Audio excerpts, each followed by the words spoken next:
আসসালামু আলাইকুম। আমরা আছি হবিগঞ্জ খোয়াই নদীর পাড়ে। ইতিমধ্যে হবিগঞ্জ খোয়াই নদীতে প্রবল বেগে পানি ঢোকার কারণে বিভিন্ন স্কুল সহ মানুষের ঘরবাড়ি পানিতে ডুবে গেছে, ঘরবাড়িতে পানি ঢুকে গেছে।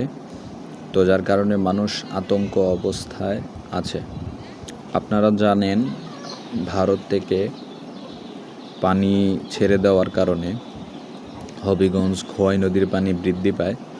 তো এর আগে অর্থাৎ বছরের শুরুতে এই নবীগঞ্জ আজমিরিগঞ্জে পানি ওঠার কারণে হবিগঞ্জের খোয়াই নদীর পানি বেড়ে গিয়েছিল। তো যার কারণে হবিগঞ্জের জালালাবাদ ও রিচি সহ দুইটা স্থানে ভাঙন থাকার কারণে বর্তমান যে পানি সেদিক দিয়ে ঢুকে যাচ্ছে। তো যার কারণে হবিগঞ্জ শহরের মানুষ বর্তমানে কিছুটা নিরাপদ অবস্থায় আছে, কিন্তু ভয়ের বিষয়, সারাদিনই বৃষ্টি হচ্ছে, ফোঁটা ফোঁটা বৃষ্টি পড়তেছে। তো এখন দেখা যাচ্ছে আসলে হবিগঞ্জ খোয়াই নদীর পানি কিছুটা কমতেছে। পানি কিছুটা কমার কারণে মানুষের ভয়টা কিছুটা কমতেছে।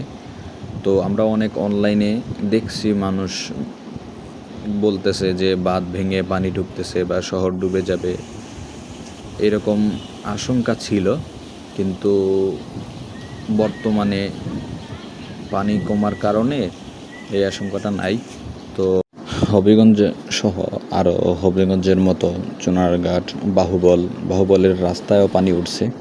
তারপরে ঢাকা, চট্টগ্রাম, সিলেট মহাসড়কে পানি উঠছে। ফেনীতে মানুষ খুবই ভয়াবহ অবস্থায় আছে। আমরা এটার একটা সঠিক স্থায়ী সমাধান চাই। হবিগঞ্জে যে এই প্রথম পানি উঠছে এরকম না, আরও পানি উঠছে, কিন্তু এর থেকে কম উঠছে, আরও কম উঠছে, এত বেশি উঠে নাই। তো আমরা স্থানীয় সরকারের কাছে আবেদন রাখব যে আমাদের যে এই বিষয়টা, বিশেষ করে ভারতের পানি ঢুকলে আমাদের যে এই বন্যার ক্ষতিটা হয়, এটা যেন স্থানীয় সরকার এগুলা পর্যবেক্ষণ করে। সবাই ভালো থাকবেন। আসসালামু আলাইকুম।